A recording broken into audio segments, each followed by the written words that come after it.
بسم اللہ الرحمن الرحیم۔ عزیز طالبات السلام علیکم۔ طالبات، ہم اپنا کل والا لیکچر کنٹینیو کرتے ہیں، یعنی قائد اعظم اور نظریہ پاکستان۔ کل تک ہم نے دیکھا کہ قائد اعظم محمد علی جناح نے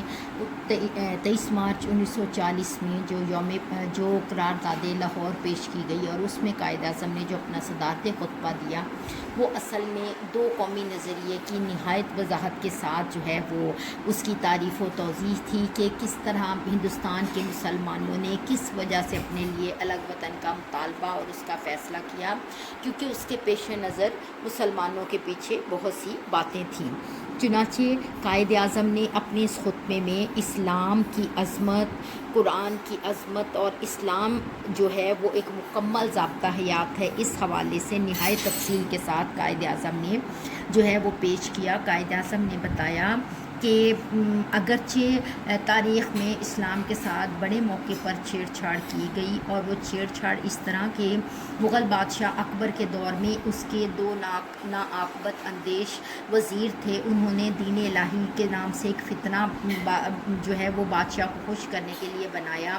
لیکن اللہ تبارک و تعالیٰ نے اس وقت بھی اس فتنے کے خلاف حضرت شاہ ولی اللہ اور حضرت مجدد الف ثانی کو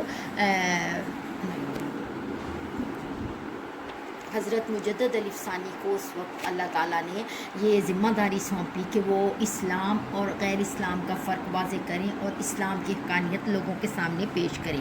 چنانچہ قائد اعظم اسلام کی عظمت پر نہایت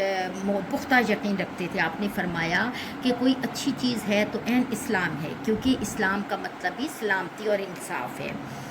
نبی پاک صلی اللہ علیہ وسلم سے محبت ہمارے قائد اعظم محمد علی جناح جو ہے وہ بہت زیادہ کرتے تھے۔ آپ نے فرمایا کہ میرا ایمان ہے کہ ہماری نجات اسوہ حسنہ پر چلنے میں ہے، اور ہمیں اپنی جمہوریت کی بنیادیں اسلامی تصورات و اصولوں پر رکھنی ہوں گی۔ آگے چل کے آپ نے فرمایا کہ اللہ پاک نے قیامت تک مسلمانوں کی رہنمائی کے لیے قرآن اور اسوہ حسنہ کو جو ہے ہمارے درمیان رکھا ہے، تاکہ ہمیں آنے والے رہتی دنیا تک ہمیں یہ چیزیں رہنمائی فراہم کریں۔ آپ نے فرمایا کہ ملت کی تعمیر کے لیے ایک خدا، ایک رسول اور ایک کتاب کافی ہے۔ آپ نے ایک اجلاس جو 1943 منعقدہ کراچی میں ہوا، آپ نے فرمایا کہ وہ کون سا رشتہ ہے جس میں منسلک ہونے سے تمام مسلمان جسد واحد کی طرح ہیں، وہ کون سی چٹان ہے جس پر ان کی ملت کی عمارت استوار ہے، وہ کون سا لنگر ہے جس سے امت کی کشتی محفوظ کر دی گئی ہے۔ چنانچہ وہ رشتہ، وہ چٹان اور وہ لنگر خدا کی کتاب قرآن مجید ہے۔ آپ نے مزید فرمایا کہ چونکہ اسلام ایک مکمل ضابطہ حیات ہے اور اس کے سنہری اصول جس طرح 1400 سال پہلے قابل عمل تھے، اسی طرح آج بھی اور آئندہ رہتی دنیا تک اور قیامت تک قابل عمل رہیں گے۔ چنانچہ 1948 میں عید میلاد النبی کے موقع پر فرمایا کہ اسلام محض چند رسومات اور روایات کا مجموعہ نہیں ہے، بلکہ مسلمانوں کے لیے ایک مکمل ضابطہ حیات ہے، اور اسلام کے اصولوں کی بنیاد احترام انسانیت، آزادی اور انصاف پر رکھی گئی ہے۔ قائد اعظم محمد علی جناح نے اپنے اس خطبے میں نہایت وضاحت کے ساتھ ہندو، مسلمان اور ان کے کلچر کو واضح کیا اور بتایا کہ کس طرح اسلام کے لیے ایک آزاد ملک کی ضرورت ہے، چونکہ اسلام ایک مکمل ضابطہ حیات ہے اور اس ضابطہ حیات کو نافذ کرنے کے لیے ایک آزاد ملک کی ضرورت ہے۔ قائد اعظم نے فرمایا کہ پاکستان کا مطالبہ اس لیے کیا تھا کہ ہم مسلمان تھے اور مسلمان رہنا چاہتے تھے، اور اس کے لیے ایک ایسا خطہ زمین چاہیے تھا کہ جہاں ہم مسلم قومیت کی حیثیت سے زندہ رہ سکیں اور اپنی زندگیوں کو اسلام کے سنہری اصولوں کے مطابق ڈھال سکیں۔ ہمارا دین، ہماری تہذیب اور ہمارے تصورات نے ہمیں آزادی کے لیے متحرک رکھا ہے۔ قائد اعظم سے ابھی پاکستان بننے میں کافی وقت تھا، تو ایک انگریز جو ہے وہ صحافی نے پاکستان کے بارے میں اور پاکستان کے دستور کے بارے میں سوال کیا، اور جو ہے وہ قائد اعظم سے پوچھا کہ مسٹر جناح، پاکستان کا دستور کیسا ہوگا؟ حالانکہ ابھی نہ تو پاکستان کے قیام کا اعلان ہوا تھا اور نہ ہی ابھی پاکستان کی کوئی واضح شکل تھی، لیکن قائد اعظم نے فیبروری 1948 میں قائد اعظم نے اس کا جواب اس طرح دیا کہ پاکستان کا دستور ابھی بننا ہے اور یہ دستور پاکستان کی دستور ساز اسمبلی بنائے گی، اور مجھے نہیں معلوم کہ اس دستور کی صورت کیا ہوگی، لیکن میں اتنا یقین کے ساتھ کہہ سکتا ہوں کہ اس کی نوعیت جمہوریت ہوگی اور یہ اسلام کے بنیادی اصولوں پر مبنی ہوگا۔ میرا ایمان ہے کہ یہ اصول جس طرح 1400 سال پہلے قابل عمل تھے، آج بھی اسی طرح قابل عمل اور قابل یقین ہے۔ قائد اعظم نے آگے چل کر مزید کہا کہ اسلام کی بقا حصول پاکستان جو ہے اس میں ہے۔ قائد اعظم پاکستان کے حصول کو برصغیر کے مسلمانوں اور اسلام کی بقا کے لیے لازمی سمجھتے تھے، کیونکہ ایسا ان کا یہ ماننا تھا کہ اگر ہم اس جد و جہد میں ناکام ہو گئے تو یاد رکھیں کہ ہم تباہ و برباد ہو جائیں گے، اور پھر برصغیر میں مسلمانوں اور اسلام کا کوئی نام نہیں رہے گا۔ چونکہ اللہ کو یہ بات منظور نہیں تھی اور ایسا کبھی ہو نہیں سکتا تھا، اس وجہ سے پاکستان کا بننا لازمی ٹھہرا۔ قائد اعظم نے برصغیر میں ہر طرح کے تعصبات کی نفی کی، اور آپ جو ہے اس بات کی شدت کے ساتھ مذمت کرتے تھے اور ذات پات کو بہت ڈس لائک کرتے تھے، اور گاندھی کے ساتھ اور کانگریس کے ساتھ قائد اعظم کی جتنی بھی ڈیلنگز ہوئیں، جتنے بھی جو ہے وہ ان کے ساتھ جتنے بھی ان کی اجلاس ہوئے یا جتنے بھی انہوں نے گفتگو کی، ان سب کا لب لباب یہ تھا کہ میں چاہتا ہوں کہ ملک میں کسی قسم کا تعصبات نہ ہو، ملک میں کسی قسم کے تعصبات نہ پھیلیں، اور قائد اعظم اکثر کہا کرتے تھے کہ میں چاہتا ہوں کہ آپ بنگالی، سندھی، بلوچی اور پٹھان وغیرہ کی اصطلاحوں میں بات نہ کریں، ہم سب مسلمان ہیں اور ہمیں وہ سبق نہیں بھولنا چاہیے جو ہمیں 1300 سال پہلے سکھایا گیا تھا۔ قائد اعظم جمہوریت کے روح رواں تھے، اور آپ کو چونکہ پتہ ہے کہ جمہوریت اسلام کے بہترین جو ہے اصولوں میں سے ایک چیز ہے۔ قائد اعظم نے اسلامیہ کالج پشاور کے طلباء سے 13 جنوری 1948 کو خطاب کرتے ہوئے فرمایا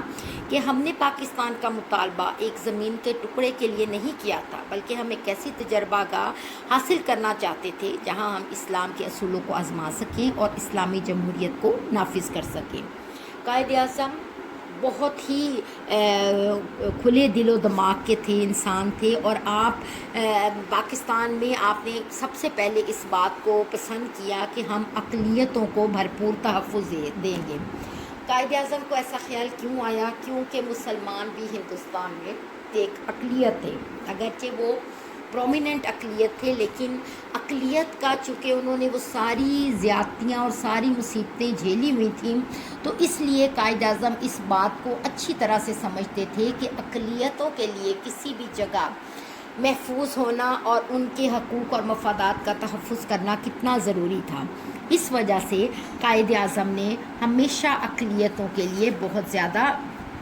خیال رکھا، اور آپ دیکھیں کہ ہمارے پرچم میں بھی اگر گرین کے ساتھ ایک وائٹ سٹرپ ہے تو اس کا مطلب یہ ہے کہ اگر 95% اگر ہمارے ملک میں مسلمان ہیں تو جو باریک سٹرپ سفید رنگ کی ہے وہ اقلیتوں کو یا مائنورٹیز کو شو کرتی ہے کہ اکثریت کے ساتھ اقلیت کو بھی وہ تمام مراد حاصل ہوں گی جو کہ ہونی چاہیے۔ چنانچہ قائد اعظم نے ان کو یقین دلایا کہ ان کے ساتھ منصفانہ اور برادرانہ سلوک کیا جائے گا، ان کے حقوق کا تحفظ کیا جائے گا، اور ہماری تاریخ گواہ ہے کہ اسلامی تعلیمات نے ہمیں یہی کچھ سکھایا ہے۔ قائد اعظم مغرب کے معاشی نظام کو استحصالی نظام خیال کرتے تھے۔ آپ نے اسٹیٹ بینک آف پاکستان کا افتتاح کرتے ہوئے فرمایا کہ ہمیں دنیا کے سامنے ایک ایسا مثالی نظام قائم کرنا ہوگا جو انسانی مساوات اور معاشرتی انصاف کے سچے اصولوں پر قائم ہوگا۔ چنانچہ قائد اعظم محمد علی جناح نے جتنی باتیں خطبے میں کہیں یا آگے پیچھے مختلف اجلاسوں میں ان کے مختلف ارشادات کو کوٹ کیا گیا، ان سب کا مقصد یہ تھا کہ قائد اعظم کا ویژن اسلام کے بارے میں، قرآن کے بارے میں، اور جو ہے وہ نبی پاک صلی اللہ علیہ وسلم کے بارے میں کس قدر واضح اور پختہ تھا، اور ہمارے ملک میں اسلامی نظام کے نفاذ پر قائد اعظم کتنا یقین رکھتے تھے۔ اگرچہ قسمت نے اور زندگی نے مہلت نہ دی، لیکن قائد اعظم کی جتنے بھی ہمیں ارشادات ملتے ہیں اس سے ہم اندازہ لگا سکتے ہیں کہ آپ سچے اور پکے مسلمان تھے، اور آپ نے اس ملک میں اسلام کو پسند کیا، اور آپ کا یہ ماننا تھا کہ اس ملک میں صرف اسلام ہی جو ہے وہ اس ملک کے لیے بہتر رہے گا، چل سکتا ہے، کیونکہ جو باتیں ہمیں 1300 سال پہلے 1400 سال پہلے سکھائی گئیں وہ یقیناً ہماری بہتری کے لیے تھیں۔ قائد اعظم نے اپنے عمل اور تقاریر کے ذریعے دو قومی نظریے اور نظریہ پاکستان کی وضاحت اس انداز سے کی کہ انگریز اور کانگریس مسلمانوں کا مطالبہ پاکستان تسلیم کرنے میں جو ہے وہ یقیناً انہوں نے انگریز اور کانگریس کو پاکستان کا مطالبہ تسلیم کرنا پڑا، یا انہوں نے تسلیم کرنے میں جو ہے انہیں ہر حال میں کرنا پڑا، کیونکہ پاکستان کا جو خواب اقبال نے 1930 میں خطبہ الہٰباد میں اور پاکستان کا جو تصور پیش کیا تھا، پاکستان کی جو ایک اسلامی مملکت کا جو نقشہ کھینچا تھا، اور اس نقشے کو 1940 کو واپس انگلستان سے ہندوستان واپس آ کے، اور کس طرح مسلم لیگ کو دوبارہ 23 مارچ 1940 میں اجلاس کی صورت میں دوبارہ سے اس میں ایک نئی روح پھونکی قرارداد پاکستان یا قرارداد لاہور کے ذریعے، اور اس چیز کو 1940 سے 47 تک پھر قائد اعظم، مسلم لیگ اور مسلمانان ہند اور تمام ان عظیم رہنماؤں کی انتھک محنت اور جد و جہد سے جو ہے وہ پاکستان جو ہے دنیا کے نقشے پر ایک واضح حقیقت بن کر سامنے آیا، اور دنیا میں پہلی مرتبہ ایک اسلامی فلاحی اور نظریاتی مملکت دنیا کے نقشے پہ جو ہے وہ موجود ہوئی 14 اگست 1947 میں۔ اس طرح ہم اللہ پاک کا جتنا شکر ادا کریں وہ کم ہے کہ اس نے ہمیں اس دھرتی میں رہنے کے لیے چنا، اس نے ہمارے لیے اسلام کو چنا، اور اس نے ہمیں مسلمان بنایا۔ ہم اسی بات پر اللہ کا جتنا شکر ادا کریں وہ کم ہے۔ اللہ حافظ۔